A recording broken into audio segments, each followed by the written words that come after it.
Baiklah teman-teman, kali ini kita akan buat tutorial cara pemasangan di bagian bak kopling Yamaha Vega ya teman-teman. Nah, jadi di sini motornya sudah kita bongkar. Nah, untuk pertama-tama kita pasang di bagian mimis engkol ya teman-teman. Nah, di sini ada ring. Lalu kita pasang di bagian mimisnya ya teman-teman.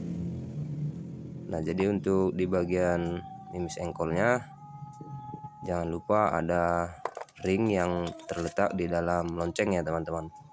Jadi jangan sampai lupa, ringnya jangan tidak terpasang.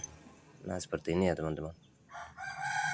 Nah, untuk cara pemasangan mimis engkolnya langsung saja kita pasang dan kita masukkan bosnya ya teman-teman. Nah, kita posisikan dulu arah mimisnya ya teman-teman, supaya bos mimis engkolnya bisa masuk. Nah, jadi langsung kita pasang di bagian pernya ya teman-teman. Nah, di sini ada lubang pernya. Nah, di sini kita selipkan saja, lalu kita congkel memakai obeng. Nah, di sini saya pakai satu per ya teman-teman. Nah, jadi sudah masuk dan kita coba putaran bos mimis engkolnya harus benar-benar bisa terputar ya teman-teman. Putarannya hanya satu arah ya teman-teman. Oke, sudah selesai di bagian mimis engkol. Nah, kita lanjut pasang di bagian sporket ya teman-teman. Nah, di sini batu sporketnya pasang yang baru ya teman-teman.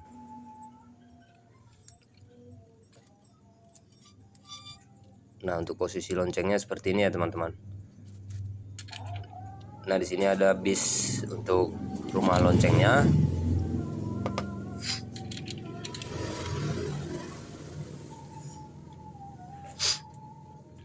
Nah, jadi kita pasang di bagian bos rumah loncengnya ya teman-teman.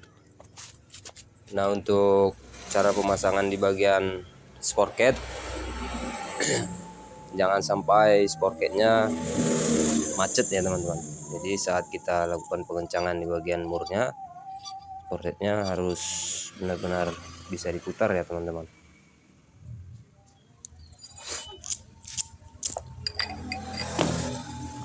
Nah, untuk cara pengetukannya kita ketuk seperti ini ya teman-teman. Jadi kita ketuk mengarah ke dalam ya teman-teman. Jadi jangan mereng, karena saat pengetukan asnya bisa bergerak ya teman-teman. Jadi tidak datar ya kalau kita ketuk mereng.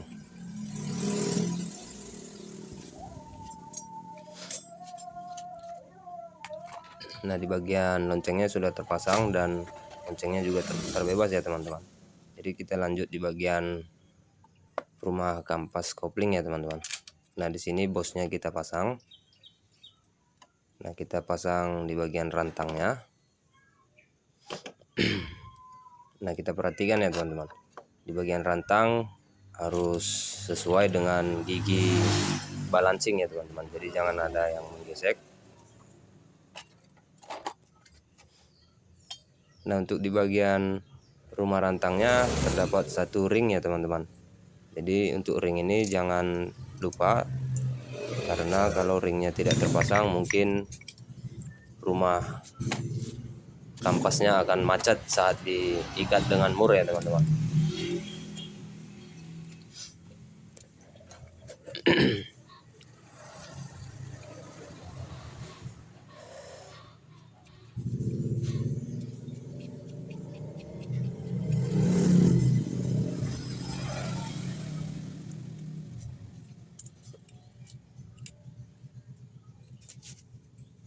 Nah, langsung saja kita kencengin di bagian mur rumah kampas ya teman-teman. Jadi untuk pengetukan mur di bagian rumah ini harus benar hati-hati ya teman-teman. Karena kalau saat pengetukan terjadi meleset, mungkin kaki rumah kampasnya bisa patah ya teman-teman, karena kena ketukan yang dari pahat.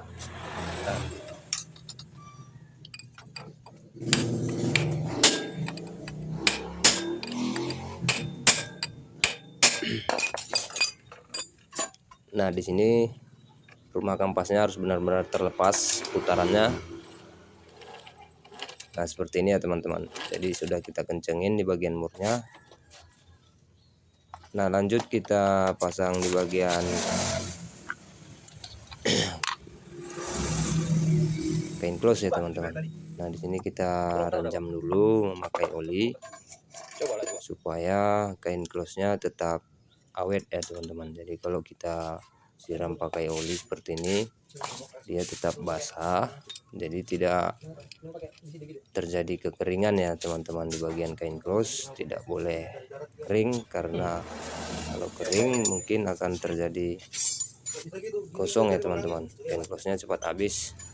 Nah untuk ring platnya di sini ada per ya teman-teman. Kalau di bagian ring plat motor Yamaha ada khusus rumah pernya, jadi jangan lupa untuk pernya kita pasang. Nah untuk susunan ring platnya harus sama ya teman-teman.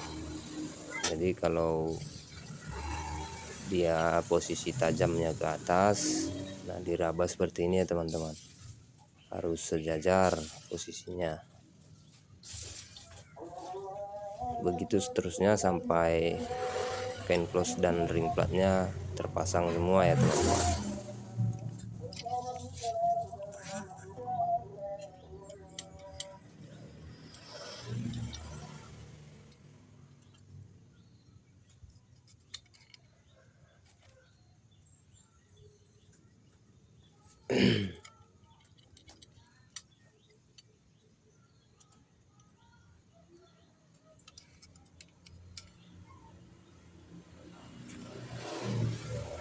Nah kita pasang di bagian topi rumah kampasnya ya teman-teman. Sebelum itu kita sesuaikan dulu stud koplingnya. Nah di bagian stud kopling ada 3 ring ya teman-teman. Jadi ada 3 ring kita pakai, kita masukkan ring yang pertama dan yang kedua untuk ring mainnya ya teman-teman. Nah dan ketiga kita tutup ring mainnya. Nah untuk posisi studnya seperti ini ya teman-teman. Jadi kalau terbalik tidak akan bisa masuk. Nah untuk topinya kita pasang, kita sesuaikan dan kita sejajarkan ya teman-teman, sampai topinya benar-benar duduk di rumah kampasnya. Nah seperti ini ya teman-teman. Kalau dia sudah duduk, posisinya pasti akan rapat dan tidak ada yang renggang ya teman-teman. Di posisi rumah kampasnya bisa kita lihat sendiri, topinya harus benar-benar rapat.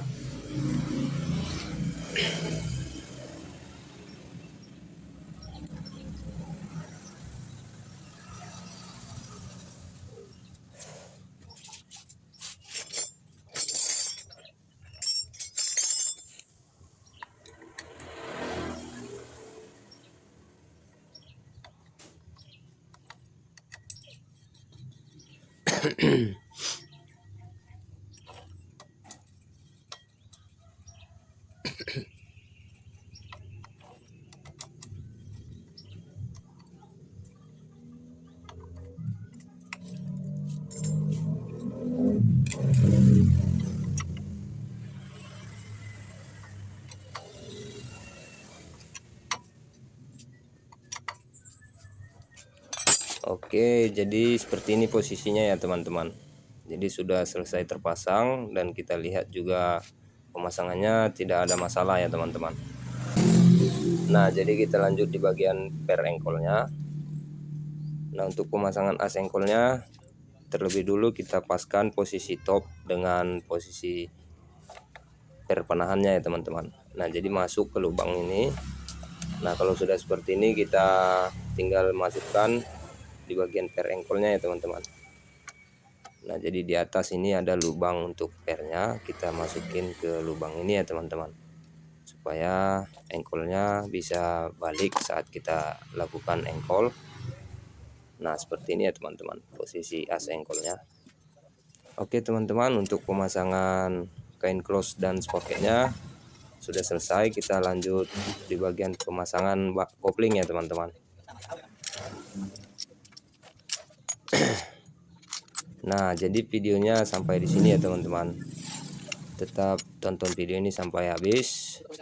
Untuk yang sudah menonton video ini, saya ucapkan terima kasih banyak. Jangan lupa di like, di komen, di share, juga di subscribe ya teman-teman. Oke, untuk akhir video saya ucapkan terima kasih. Salam satu bengkel. Terima kasih.